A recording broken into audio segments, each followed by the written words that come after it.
It's working, yeah? Ah, I love plane. Okay, that was recorded. Oh, it is. Oh. Okay, you need to hear. Oh, so we did. Okay. Which one are we getting these two? Oh, the one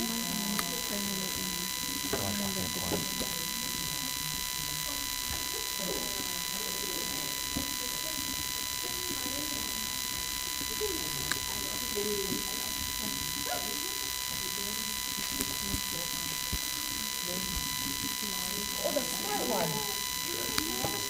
Yeah.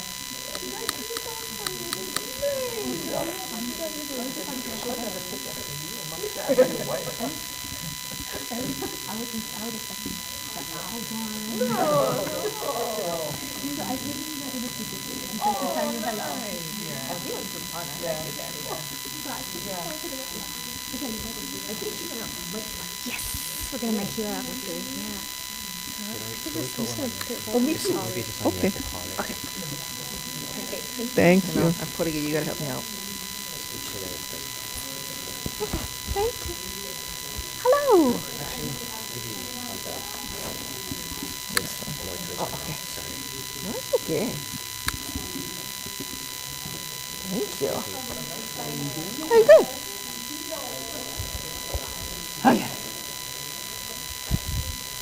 Okay, I think I'm gonna let you sit like Yeah, that. we can Oh, it started already.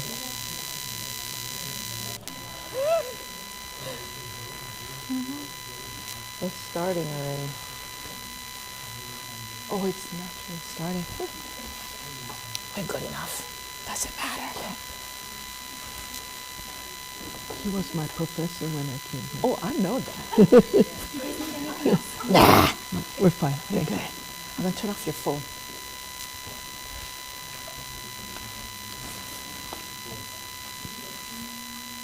Cat, Ah, bring my glasses when you come. okay. This one. That's the only one I could find. I told him, hey, how are you? Good. How are you? How's the family? Your one is still at Dartmouth. Well, she graduated, Huh? and then she's at law school. In Good for her. but then our third is at private law. Oh, I heard they take good care of Hawaii kids. They do.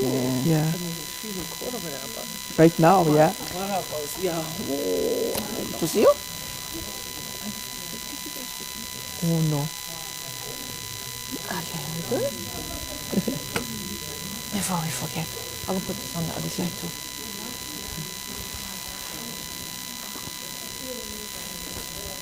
I wonder if once I started that, the click clicked.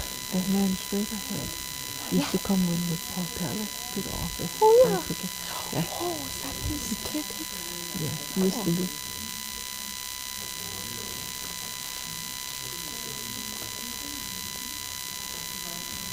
I think I messed it up.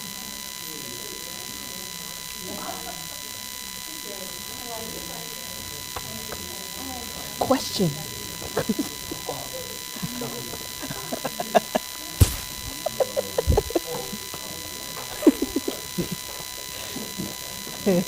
She's from Milica. Yeah. Yeah. She works over here now. You know what? Because Amy is like the head of the department, but I think they're trying to, she's only interim, and I think she's trying to Communication. Yes, I wonder if said she's gonna take it. Monarch ever needs help, she'll come help us. Oh, Like the time, you know. communication comes Yeah. down. Oh, that would be nice. Yeah. Yeah. That would be, you know, me, I no like to go in front of people. Amy was really good at that yeah. kind of stuff. And She was Milica would smart. be good too.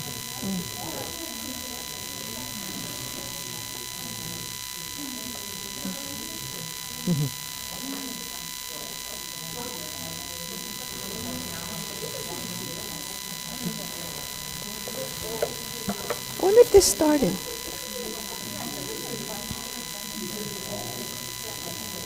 I don't know if she started that or not. Do you want water, Mommy? Um,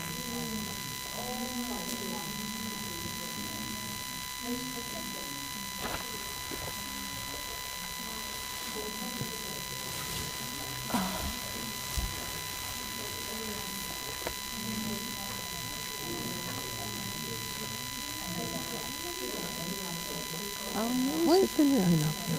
Huh? Why send me Aina here? Listen, no, we just come for you.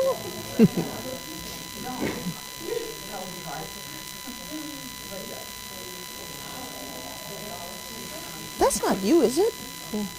Or is that Mila? No, it's not me. It's Milek. I think she said she's going to I record think it. we forgot that this stuff was on too. What professor's name? Seven. Craig Seven. It's his class that made me believe there is a God. What? He taught plants, yeah, about plants. And everything just fit into place. But he's an anthropologist. Oh, maybe he's not the one then. I don't think so. Oh. That's the one he came dressed up as a tourist with a Oh, yeah. Hello. I just saw you. Yeah, I know. I was like, I just saw you. Oh, nice to meet you. I Same here. admire your work. Thank you. Very honored. And it's in fact, Palaka's birthday is coming in 2 days. Yes, that's right. Yeah. November 16th. Yeah. She's a student. You're in geography or? Aeronautical science. Oh, really? I didn't realize that. Wow. I've been spending so much time up in that. Because like JP, I'm taking his class right Oh, now. And also okay. like, yeah, might make it heavy on the geography. Okay. I was Your only. name?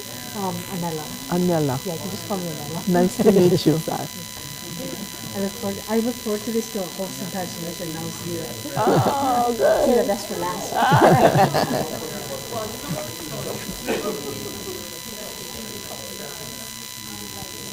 Where's Uncle Mike? Uncle Mike, you're here. You know what, Mike? I was just searching the for your email. I wanted to get in touch with you, see how you were doing. I haven't talked to you a long time, and here you appear. Meant to be. Hi, Uncle. Look at you. Come into the office. We could talk story. Yeah. Yeah. Busy. I look here. We busy too, so he can come in.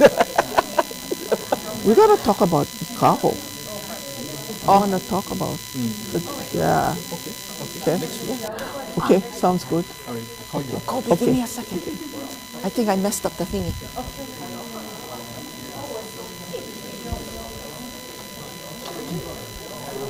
I think I messed up the thingy. Because it started to go and I pushed it back to this. Now it isn't moving. So I think I just kiboshed the...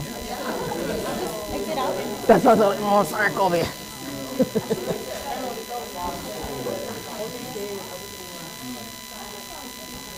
Hello. I stole your parking.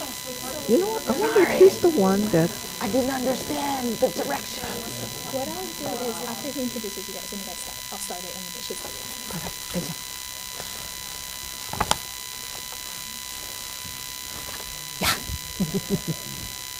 Well, aloha, welcome to the last Kuleana community for this semester.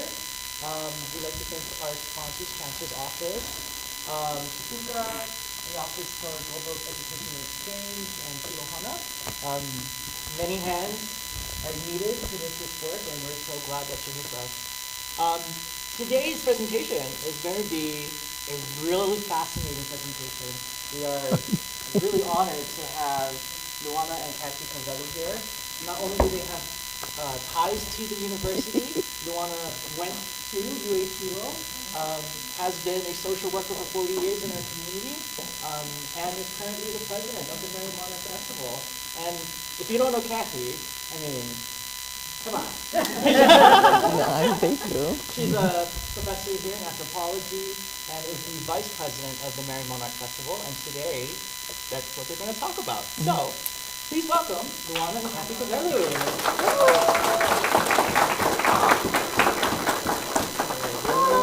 No, you gotta do the hug, huh? Thank you. Okay. Can we just go for it? Where's Kobe? Go for it? Okay, going. Okay. I'll start with the history when it first started and how it started. In 1960, we were hit by the tsunami, and the chairman, which is equivalent to the mayor today, was Helene Hale.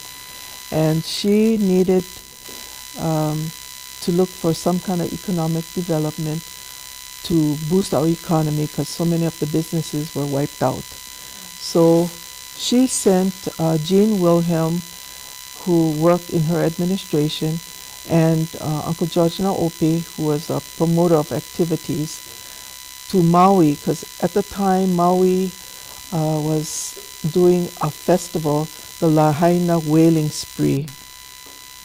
And it was successful. I think they blocked off the roads and they had music and dance and a lot of drinking. And so it was very popular.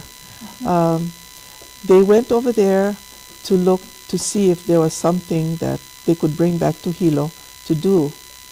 When they came back, they decided to do a festival, the Merrie Monarch Festival. Now, when they first started it, the county was involved because of Helene Hale, and Big Island Visitors Bureau, the Chamber of Commerce, the Japanese Chamber of Commerce, as well as the Hawaii Chamber of Commerce, and the Downtown Improvement Association. Somehow the university here at Hilo was involved too, because I remember Floyd Swan being part of the committee, and there was another professor, Sorensen, I can't remember. But anyway, the two of them were on the board at the time. And so they got together and decided they're going to have this Merrie Monarch Festival. So in 1964, that was the first time we had the Merrie Monarch Festival. And some of the pictures you see up here, I brought the program from 1965. We don't have a 64, but I have a 65 and a 67. And I would like to go over the activities that we had because they were so totally different from what it is now. So I'll let you know what was going on at the time. Before I describe the events that occurred during the festival, in 1964 we started it. Actual date they claimed the festival started was in 1963. So this coming year will be our 63rd anniversary of the festival. And so in 1964 to 1968, the festival was run by Helene Hale's administration ended with her, the election was through, she didn't get in. So that was, her term was POW. And so the Chamber of Commerce and Big Island Visitors Bureau kept on. And the Chamber of Commerce was in charge of selecting a leader, a person to take charge of the festival. In 1968, nobody wanted to be the chairman. So they were going to suspend it, not only because they couldn't find a chairperson to volunteer, but there wasn't much support of the festival at the time. So my mother stepped up and volunteered.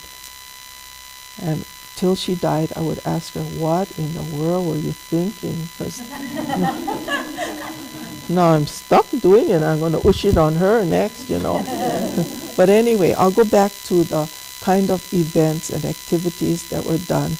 Because when I went to look, I knew about the beard contest and such, but there are things in here, I think even for Pele, you're going to be surprised. Those in Hula Mileka, Pele, I was shocked at the activities that we did have. We started the festival on a Wednesday.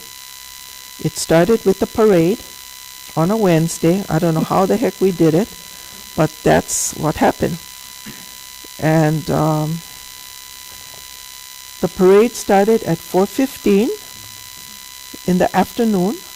Richard Smart was our first Grand Marshal of the parade. Then we had the coronation pageant. Uncle George Naope loved pageantry. If most of you here know the Civic Auditorium, under the Hilo side basket of the Civic Auditorium, that whole bleachers was filled. That was a court. It filled that place. There were so many people in the court. But anyway, he had the pageantry done at 7:30. 8:15, there was a presentation of hula done by the Tira Beamer Solomon Hula Studio. Then we had a coronation ball, what I think nowadays is referred to as a holoku ball, but it was called a coronation ball that started at 9:30 in the evening. Yeah, crazy, no? Then on Thursday, we had the Marine Drum and Bugle team start at 6:30 p.m. Then the first of the barbershop, we had barbershop quartet contest. And so that was the first quarterfinals of the barbershop quartet contest. Then we had ukulele contest, and then the beard kalakaua lookalike contest with the beard. That was at 9:30 that night. Then, this is crazy. Then we go to Saturday, and we had, Friday. We start with the Marine Drum and Bugle Corps again. Then the second half of the semifinals for the Barbershop Quartet, Phoebe Makayo's Samoan troupe performed. And then we have ukulele semifinals. Edith Kanakaole's Maori troupe performed. The semifinals of the beard contest. And then Noreen Clay. Now, I don't even know, I never heard of her, but she had a Tahitian group that performed that on Friday night starting at 9:30 p.m. Then Saturday, we had a 90-mile bike race from Kohala at the statue in Kohala, Kapa'au, to Hilo. Yeah, and it was sponsored by Pete Beamer. Pete Beamer wanted to have that race. I think that was the only time we had that 90-mile bike race. Started at 7 o'clock in the morning, ended up in Hilo. Then we had the Lurleen, the ships used to come in, and so the court used to go down and appear to welcome them. Then we had a fish relay around Liliuokalani Park down to Mo'ohel Park with a live mullet as a baton.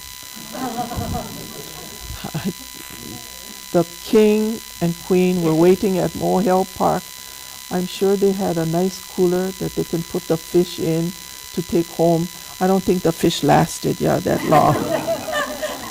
But in looking back to see who entered it, was mostly Boy Scout troops. They were, and the Hakalau troop won, that I found out. Then we had the finals at 10 o'clock, the finals to the beard contest in the morning. And then I don't know what in the world this costume contest was. A costume contest for women, and then a costume contest for men, and then the Hawaii County Band, then the Barbershop Quartet finals. Hawaii Calls came up from Oahu. The Marine Drum and Bugle team came. Then the Makahiki, we had Makahiki games at Mo'ohel Park. The ukulele finals. The departure of the Lurleen, where the court saw them off. Then they had a Merrie Monarch surf party for teenagers at the Hilo Armory. that started at 8 o'clock at night. And then the Merrie Monarch ball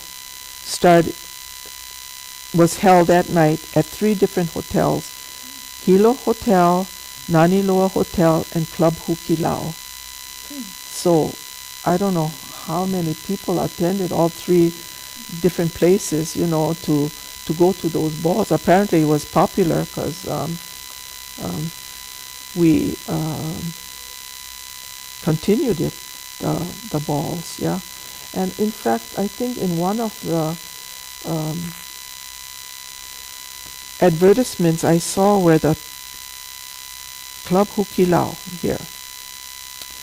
It's the Merrie Monarch Ball, Saturday, starts at 9 o'clock and ends at 2 o'clock in the morning. This is the kind of stuff Merrie Monarch first started out to do when we first started. And then Uncle George, when my mother took over, my mother asked Uncle George to help her because she wanted to reorganize and focus more on culture. And so he introduced my mother to the hula masters of the day. She went to Oahu and she met with the hula masters, and they told her to do a contest. In the old days, Pele, maybe you can acknowledge this, but the Kumu hula weren't too happy about contests. They didn't like competition. And so, but the hula masters told her, you go ahead, daughter, you do it, yeah? Do something like that. What she wanted to bring, and I wanted to bring this to read to you because this was what she wanted to bring back under her, when she was director. She wanted, in 1970, the Merrie Monarch Festival set new goals and objectives to replicate the idea of King David Kalakaua, the Merrie Monarch, to gather the best hula dancers from all the islands, to revive the arts and crafts, create a performance that was a celebration, a feat, and a statement about Hawaii and its people. That was her goal when she took over. So she flew to Oahu and met with hula masters of the day, and they set the rules. Auntie Iolani Luahine was one of them. Auntie Puanani Alama, Lokalia Montgomery. Those were the 3 that really talked to her at first. And then Louise and Luka Kaleki, they helped her also. And Auntie Edith, a little while after that, was involved in getting this off the ground. So in 1971, that's when we had the first hula competition. And there were 9 wahine halaus entered. We had a Miss Hula at the time, the first Miss Hula contest. That's when Aloha Daliri won the first contest. And she'll tell you it's called Miss Aloha Hula now because she won the first contest. But it was called Miss Hula at first. So we used to sell buttons for entry fee to come in to all the performances.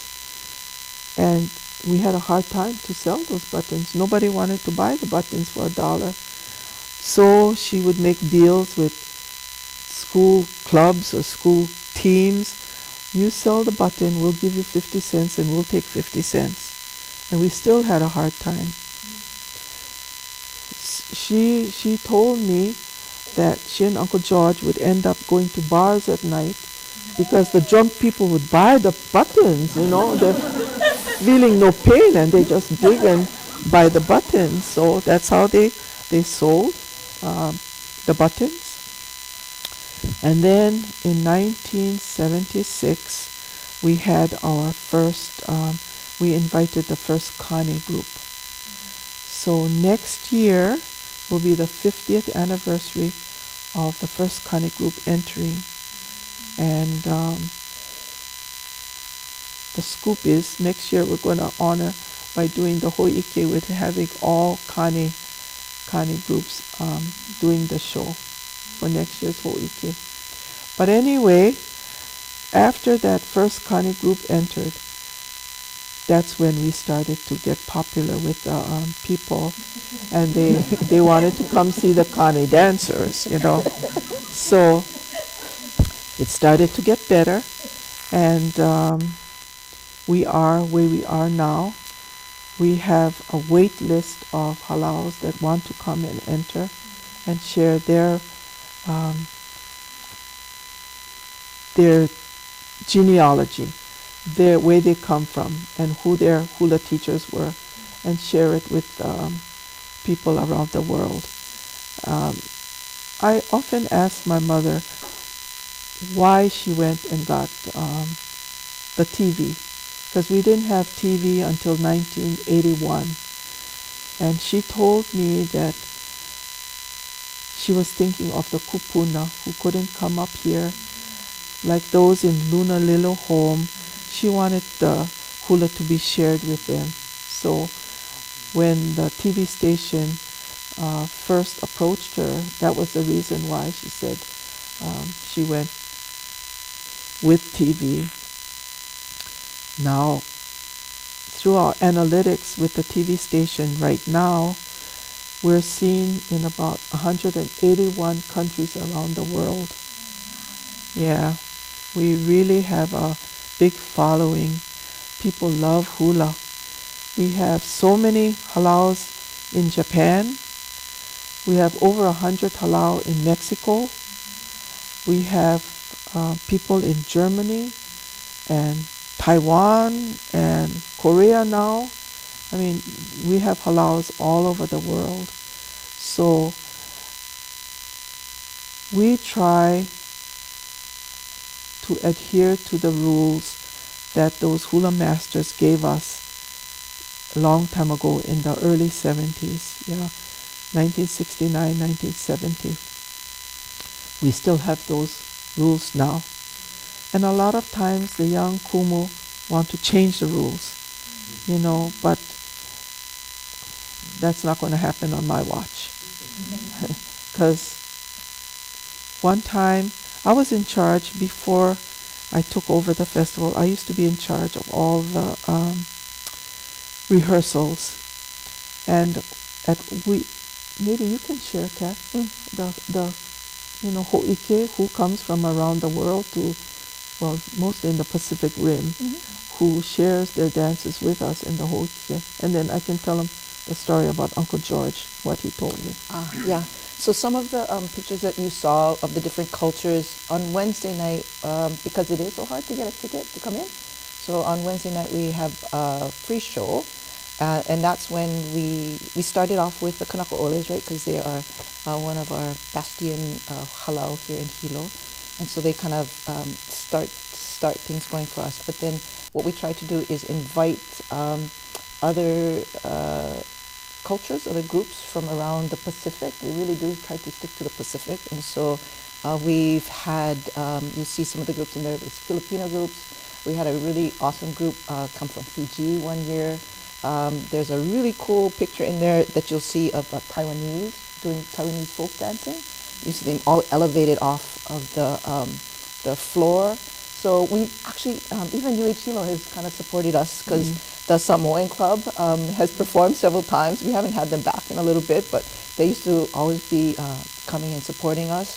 I think one year we had, I don't know if it was a bunch of the different Micronesian groups, Marshallese group and stuff like that came and performed as well. So we try to showcase our other cousins out there in the Pacific, right?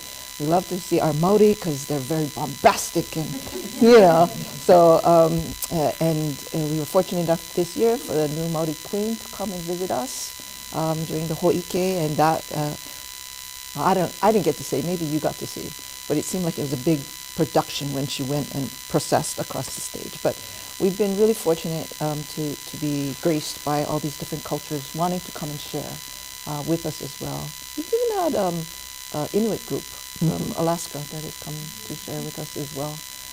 They're very happy that we come because it's so warm. But yeah, so a lot of folks from around, Tahitians, Maori, lots of Japanese, Koreans actually came once. So from around the Pacific, we've been really graced by that. And even one group came from Rapa Nui. So that was really cool as well. Oh, we got a picture. There's the beard. Look, that's in 2013, people. Yeah, that was our 50th anniversary. And so we had a beard look, so we brought back some of those things, and that was one of them. It was a beard look-alike contest. But that's our ho'ike. And so tell them what Uncle George said. Well, we had a group from Guam come, the Chamura. They were practicing on stage, and Uncle George was sitting next to me watching the rehearsals. And he told me, you take a good look at what you see on that stage now. This is why I drill into you, Luana. Don't change the rule as far as the traditional dances in Kahiko. You stick by tradition. And at first I didn't catch on. What the heck? He always told me, you make sure they stick to those rules with Kahiko. And he said, you look good, because that's not true Chamura dances. They look more like Filipinos, because they integrated some of the dances. And he did not want the Hawai'i Kahiko to become like that. So there are some kumu who want to be more creative, and the people in the audience don't understand why certain groups don't win, because the judges know tradition.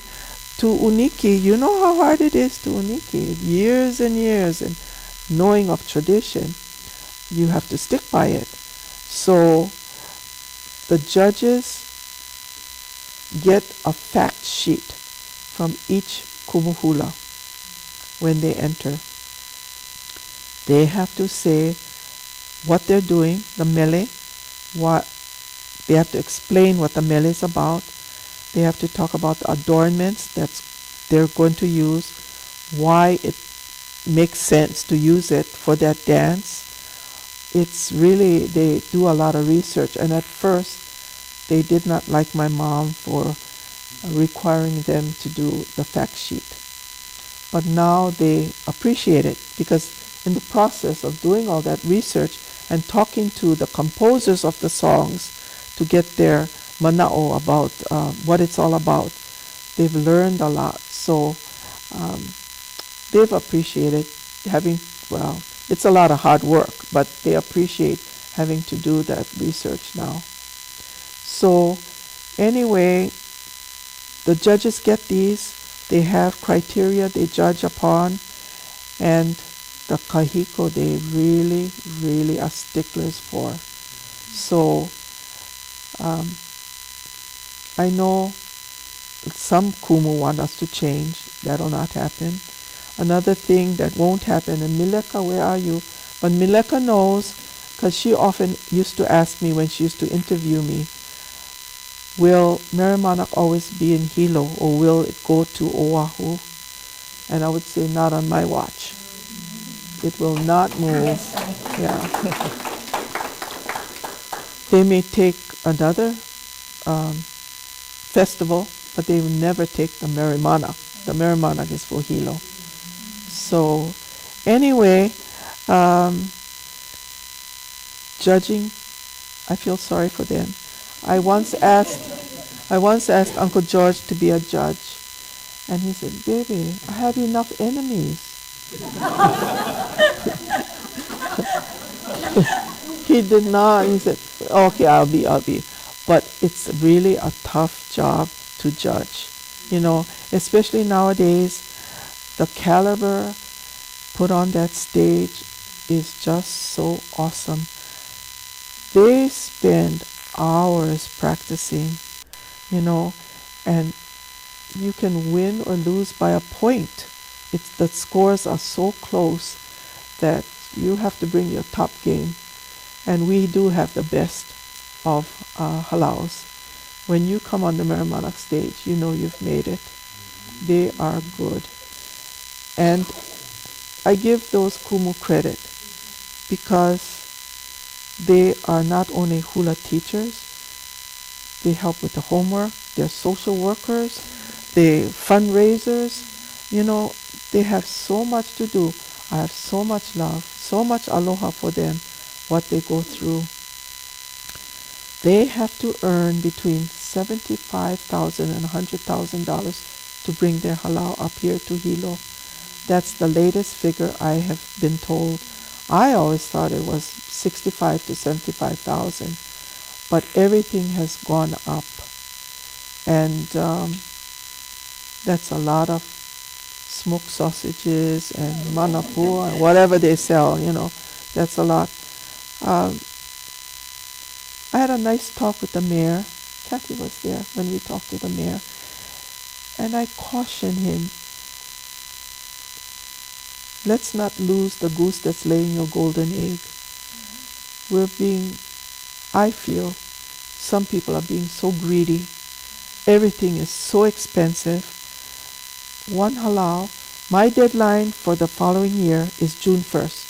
So I have to have all the halau and the judges in place. And the reason I do it so early, because they have to fundraise. And so if I don't extend the invitation to them early, they cannot do the fundraisers. So after the festival, I get all the scores and I drop the bottom 4 lowest scores to give, because I have a wait list of halaus that want to enter. And in order to give the new halaus a chance to come in, I drop the bottom 4. They have to rest. Not all halau that are not coming back are on the bottom 4. Some halau decide they want to rest. They've been coming so long, it costs so much, they need time to recoup. So I want you to know, not just because some are not coming, oh, they're on the bottom. That's not right, yeah? But that's how we do it. And so I happened to call one kumuhula to invite them to come. And he said, what a coincidence, Auntie. I just got my bill for the hotel. So I said, if I can be so ni'ele, would you tell me how much you have to pay for your halau to stay at the hotel? If you don't want to, that's fine. But I want to know what's happening out there. And he said $35,000 from Wednesday to Sunday. In Wednesday, out Sunday. I talked to people who come to see me. Can I mention the name? Was Natalie I.E. Everybody knows Natalie, yeah? Okay, Nahoku Hanohana winner. She and the husband came to see me after the festival, about 2 weeks after, to say how they enjoyed it, blah, blah, blah. So I asked them, where are you folks staying? You folks staying at the hotel? And her husband, Io, said, oh, no, Auntie.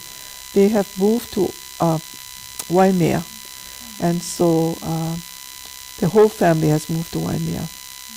Says, why would you not stay at the hotel?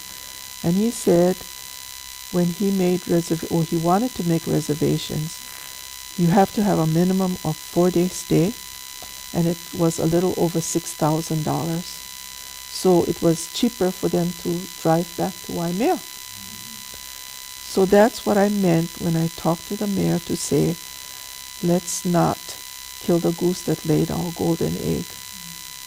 People often tell me, business people like Mike, I mean, he's been a good friend of ours, and he'll come talk story, maybe you should do this, blah, blah, blah. But I have people who have told me, why don't you raise the price of tickets? Because the most expensive ticket that Merrie Monarch sells, we have different price ranges for different sections. The most expensive is $55 for one person to come 3 nights.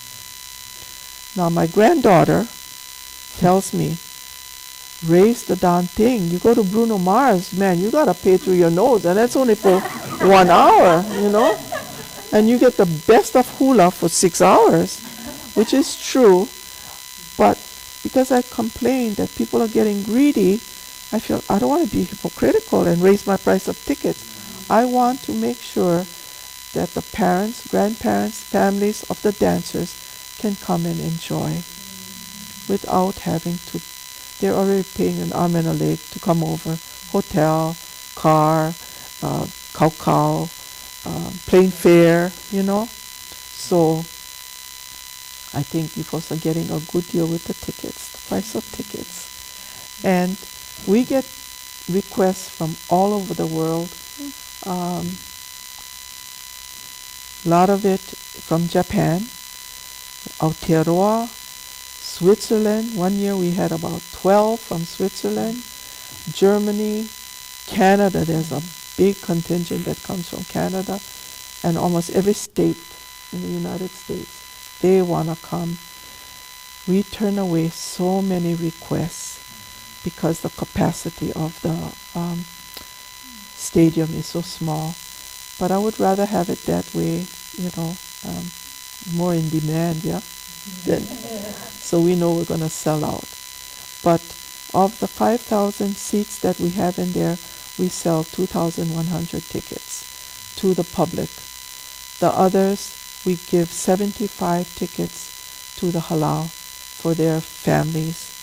I think this year we may have to raise, because we have a lot of halal this year that have kani and wahine.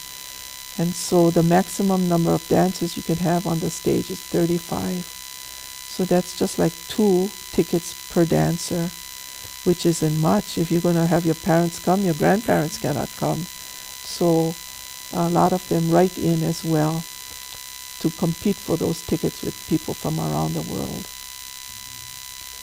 This year, or this past year, in 2024, I didn't count this year's one yet, but in 2024, beside the Merrie Monarch Craft Fair that's held at the Civic Auditorium, there were 19 other craft fairs in Hilo town. Yeah. So there's a lot of people that can enjoy and make money on top. We have some kupuna that do crafts. So some of them say, this helps us, that carries us through. They make enough money to have a little extra. But maybe, Kathy, you can tell the people about the community groups that we volunteer for our craft fair. Not craft fair, but our festival. Yeah. So part of, like when Mom's saying that, it won't go, part of, I'm also kind of, and I'm sure there are people from Oahu here, sorry, but I do get kind of cocky because I don't know if other places, perhaps, I'm sure, could do this festival, but part of the reason the festival is so successful is because of the buy-in from the community here. Yeah. And we're willing to work hard for not as much. Okay, so UH helps us out plenty. Our ushers, they don't get paid. Be nice to the ushers, okay? And they get some yelling sometimes. I'm very upset about that. So the ushers, UH helps out with the ushers. They go direct all the kupuna to wherever they need to sit. That's all voluntary. You have UH athletic teams are helping to at the concession, right? So we give them a little bit of fundraising money so that they can send teams wherever. It's a little drop in the bucket, but it's something. We work like our soda booth guys, that's retired policemen and motorcycle drivers. So, we got motorcycle people on the inside, we got motorcycle people on the outside doing security. Who better to keep security, right, than the motorcycle club? We got some football teams helping in the parking lot. We got some hula people doing the concession at the craft fair. The last couple years we've had the fire department help out with the got it? Yeah, thank you. The fire department help out at our craft fair, setting up tents for us, right, to make sure that we're in compliance. We have some baseball teams. I think there was a Hilo High baseball team help us to set up all those chairs, the foldable chairs. So we got all of these different groups. Yes, we do help them. Largely it's voluntary, right? But We do give them a little fundraising money, just kind of like seed money to help them out, but definitely not as much money as it would cost if we hired that. And that's what I mean when I say they couldn't do it in any other place. Because I don't think anybody else would work for that because it's not all that much money. But because people are so proud that this is a Hilo thing, this is a Big Island thing, they are happy to kokua in that way. And so really I think part of our longevity relates to us relying on the community and the community being able to rely on us, that we're going to be here, that we're invested in this place, yeah? And so, and that is generations. You know the entity. It's a known entity. So the festival it's the 63rd year, started in 63. The family, like she said, started, Nana started in 68, and she started because she worked for the county. She was the director of culture and arts, right? And so that's how she kind of got her start. But, so you think about this, our family has been doing this for over 55 years. That's older than me. A lot older than me. Liar. I know. So yeah, that's, I mean, really it is a kako thing. That's the only way it works. Part of the reason Mom keeps the prices so low is because we want to mahalo people. It is affordable for you. You give to us, we give to you, right? So we do see it as a very, a relationship, a reciprocal thing.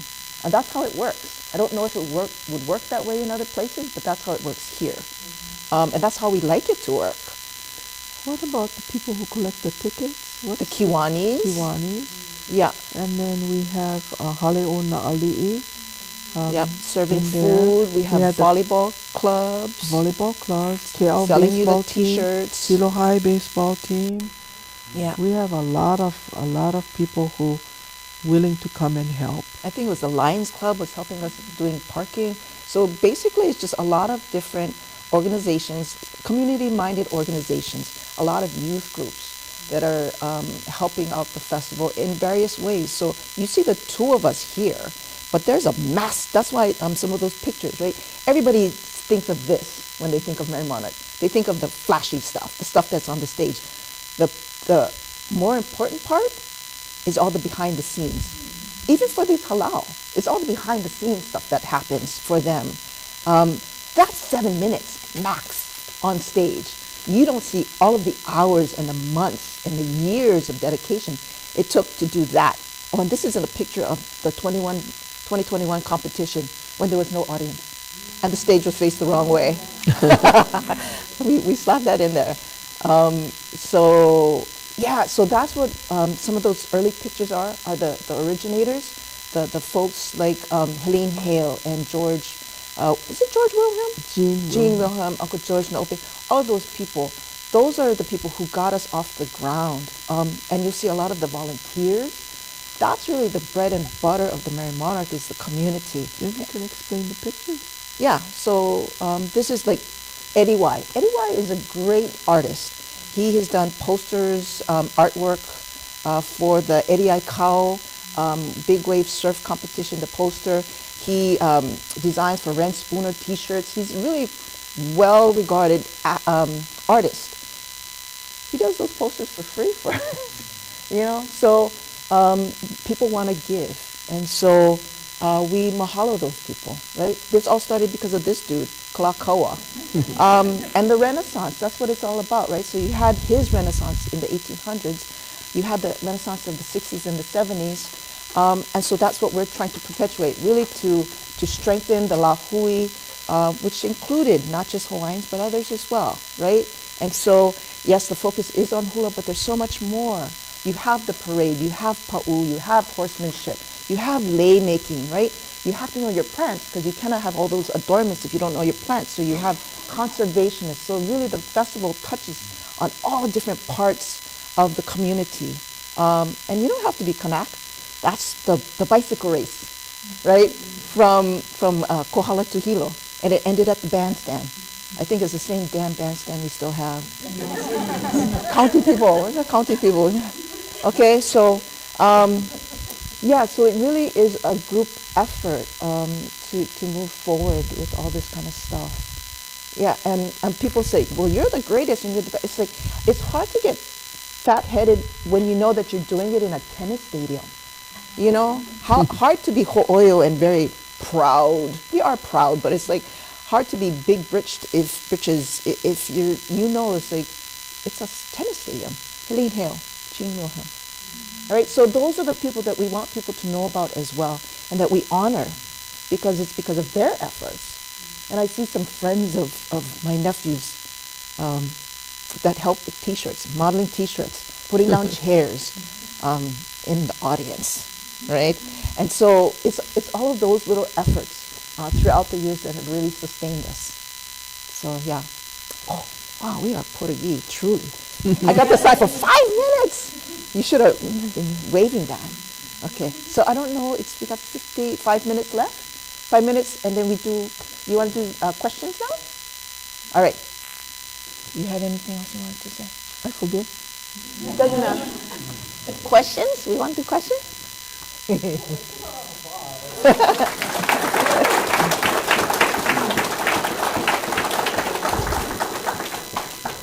Any questions for them? Okay.